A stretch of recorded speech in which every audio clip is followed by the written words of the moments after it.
Okay, our reading today is from Mark chapter 6. It's going to be verses 14 through 29. And I borrowed David's Bible, and let me get there. Actually, for some reason, I was thinking this was the whole big thing. So, Nope, just the just Testament. the New Testament. All right, we are getting close. Okay.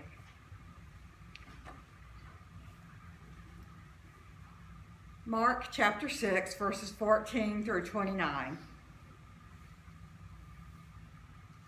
When King Herod heard of Jesus' healing, Jesus' name had become known in the area. Now some people were saying, John the Baptizer has been raised from the dead, and for this reason these powers are at work in Jesus. But others said, it is Elijah. And others said, it is a prophet, like one of the prophets of old. But when Herod heard of it, he said, John, the one whom I beheaded, has been raised.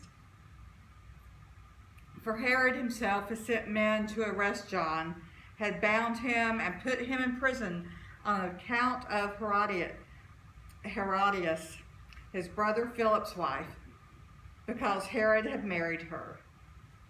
For John had been telling Herod, it is not lawful for you to have your brother's wife. And Herodias had a grudge against John and wanted to kill him, but she could not. For Herod had feared John, knowing that he was a righteous and holy man, and so he protected him. When he heard him, he was greatly perplexed, and yet he still liked to listen to him. Yes, that is a good line, isn't it? So, but an opportunity came when Herod, on his birthday, gave a banquet for his courtiers and officers and leaders of Galilee. Now, when Herod's daughter came in and danced, she pleased Herod and his guests, and the king said to the girl, ask me for whatever you wish, and I will give it to you. And he solemnly swore to her, whatever you ask me, I will give you even half my kingdom. So she went out and asked her mother, what should I ask for? And her mother replied, the head of John the Baptizer. Immediately the daughter rushed back to the king and requested, I want you to give me at once the head of John the Baptizer on a platter. The king was deeply grieved, yet out of regard for his oaths and for his guest, he did not want to refuse her. Immediately the king sent a soldier of the guard with orders to bring John's head, and he went out and beheaded him in the prison, brought his head on a platter and gave it to the girl, and then the girl gave it to her mother. When his disciples heard about it, they came and took his body and laid it in a tomb.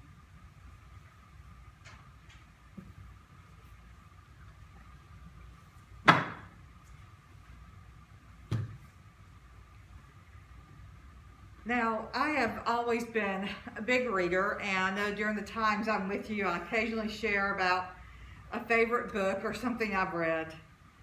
And one of my favorite books growing up, I remember in my teen years, sitting on a nice sunny day outside up in the North Carolina mountains, reading different Arthurian legends. Yeah.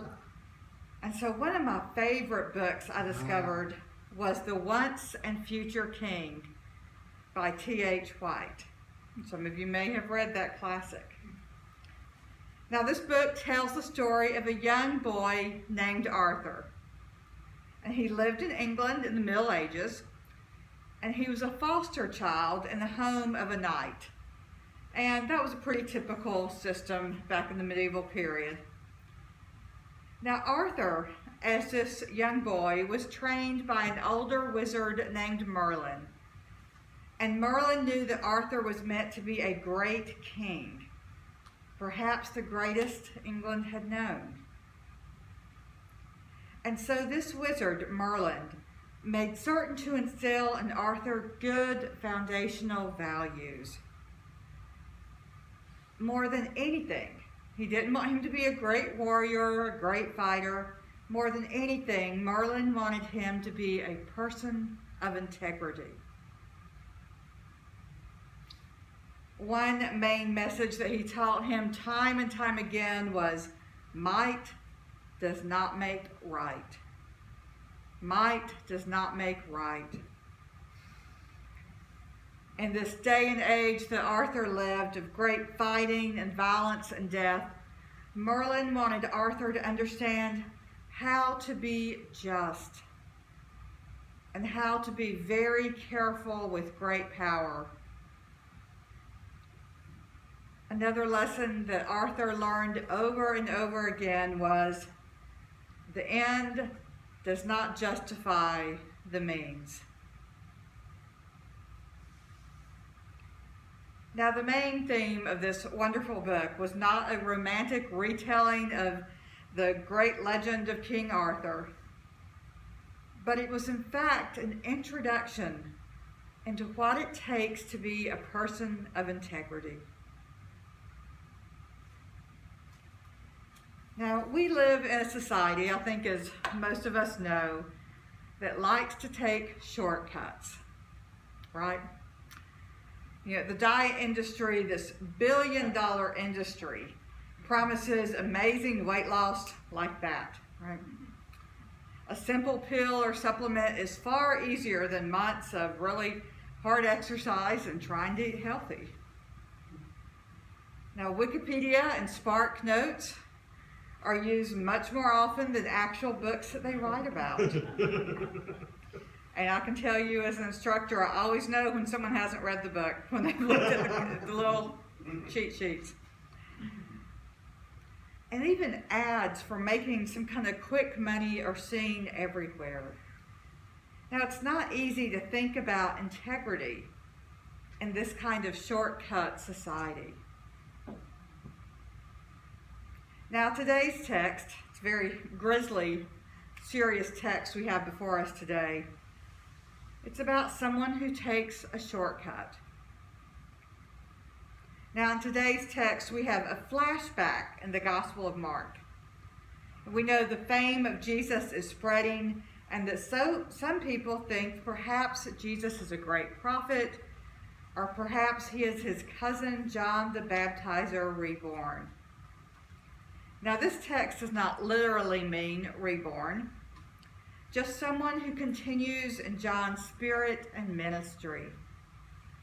Now, it's like in my family, we like to say that my son is so much like my grandfather, Papa, that we talk about Caleb being Papa reborn because their personalities are so much alike.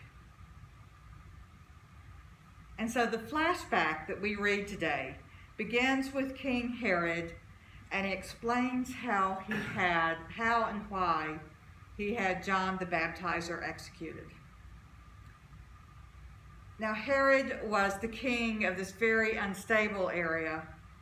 There were continued uprisings and revolts, and even doubts about who should rule after him. Now, all this uncertainty became even more decidedly so when Herod decided to take his brother's wife for his own. Now, as we heard from the text, Herod thought that John was an interesting man, and he liked listening to him even though he was confused by the words. But John, as we remember what we know about John the Baptizer, he was never one to keep quiet. He spoke out against the most powerful person in his area, time and again, especially about taking his brother's wife. Now, this had happened years before this marriage, but John continued to talk about it. And obviously this did not sit well with Herod's wife and their daughter. And so here we come to the events of the flashback. One night we are at a banquet and Herod rashly promises his daughter anything in the world she wants, even half his kingdom. Now she is apparently a beautiful young woman and has danced wonderfully for the entertainment of Herod's guest. And after the daughter consults with her mother, the mother sees an opportunity to get rid of this troublesome prophet. And so the daughter asks for John's head on a platter. Now Herod had promised his daughter whatever she wanted, and not wanting to appear weak or to lose face, he does it. Now I'm sure most of us have heard about a fairly recent syndrome in recent years, something called over-involved parents. Now, what I'm going to talk about really is kind of before the pandemic. The pandemic's changed a lot of stuff, okay? So, and it'd be interesting to see in a couple of years what has changed and what has not. But prior to the pandemic, there were a number of studies which showed that parents today were much more involved in their children's lives than previous generations. Now, this can be a good thing, okay? Children need to be loved and supported. But sometimes over-involvement can have a negative impact. There was a wonderful book that was published a few years ago by two University of San Diego sociologists called The Narcissism Epidemic. A great deal of research went into this. It's a very thorough and far-reaching study that it explored how current society and parenting styles had encouraged an attitude of narcissism among children and young adults. Now, the book talks about parents who put their children at the center of everything, so much to the point that the child can do no wrong. If something at school goes wrong, it's always the teacher's fault. They praise and compliment their children for every little thing they do, even if it's just basic chores that people in the household are supposed to do. A child's wishes and desires are often placed above the parents.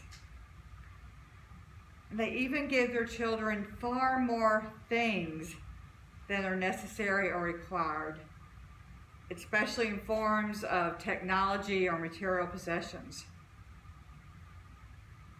Now, if their child wants something, whatever it may be, then they get it.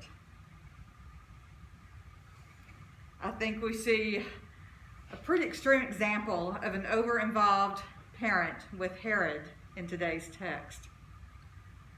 Whatever his daughter asked for, she would get it. Now, part of Herod's reasoning was that if he told his daughter she could have whatever she wanted, and he didn't want to go back on his word. He felt like if he balked on his promise and did not execute this backwoods prophet, then he would be seen as weak by his guest. But to make such a rash promise or statement that he made, was he truly someone who was strong? Was he truly someone of integrity to uphold such a blanket promise? As my beloved book, The Once and Future King, tells us, the end does not justify the means. Now, I'm sure all of us have made rash statements or promises at some point, right? Yeah. And we've got that old expression, never say never. Now, I can remember as a teenager saying, I will never move back to Asheville. And where did my bishop put me? My first church, yes. And I was happy in Asheville for a number of years. The mark of being a person of integrity is admitting when we have been wrong. or especially when we have blown it big time. Instead of just blindly following outrageous statements that we might make on occasion, we are actually truly judged by how we deal with those statements, how we deal with the mistakes that we make. The end does not justify the means, and we are called to live the way that we intend to die. Now, Jesus understood this so well. He was someone who practiced what he preached, right? Yeah. The way he lived reflected what he said. Now, the purpose of his life was to share God's love and to help people remember what it was to be a child, a beloved child of God. He knew God as a loving parent, and he wanted everyone to experience that same kind of love and welcome.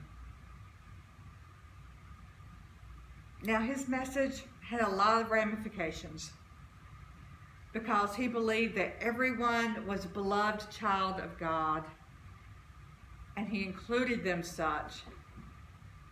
It broke societal codes. It frightened some of the religious leaders who liked the different stratifications and boundaries that were in place. It was these frightened religious leaders who decided that he needed to be executed to stop this message. Now, God sent Jesus to bring a message of love and peace and justice. Now, he was not sent as some kind of sacrifice for an angry, vengeful God. But because Jesus' message was so frightening to people in power, they had him killed. Now, Jesus knew all along, with the message that challenged society, people would want him dead.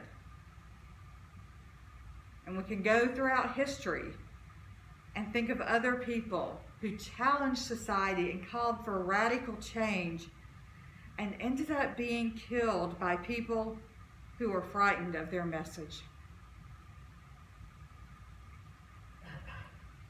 Now, Jesus died the way he lived. In those last few days, he had the option to fight, to raise an army, but he chose not to. On the night he was arrested, his disciple Peter raised a sword in Jesus' defense, and Jesus stopped him, saying, "Those who live by the sword will die by the sword." Jesus knew that might did not make right, and that the means would not be justified by the end result.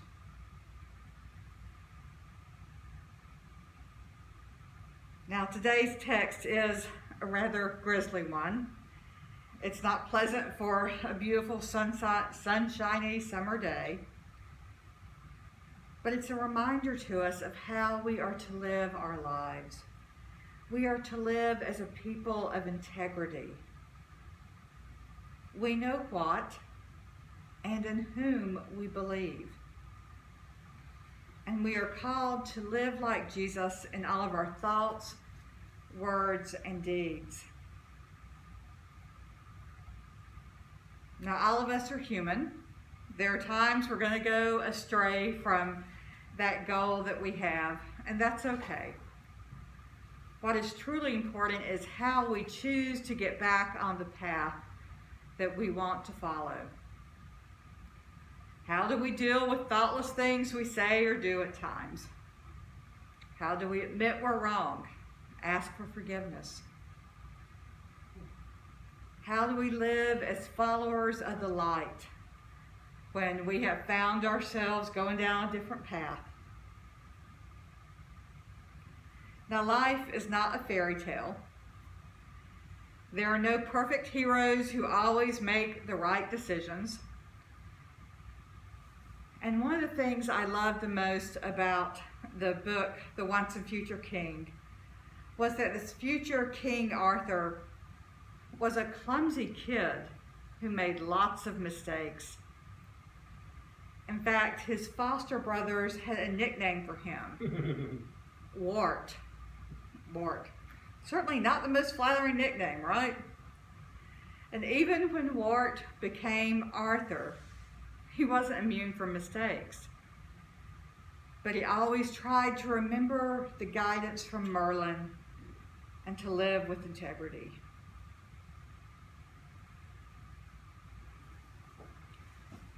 So following Jesus is not a shortcut path. It's not always the easy way.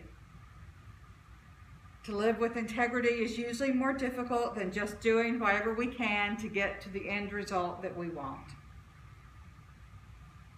But it's the way that we are called. It is the way of light and hope and peace and goodness and love. So today, I call all of us to think about how we can best follow and journey on this way of light and accept the peace that that brings. Amen.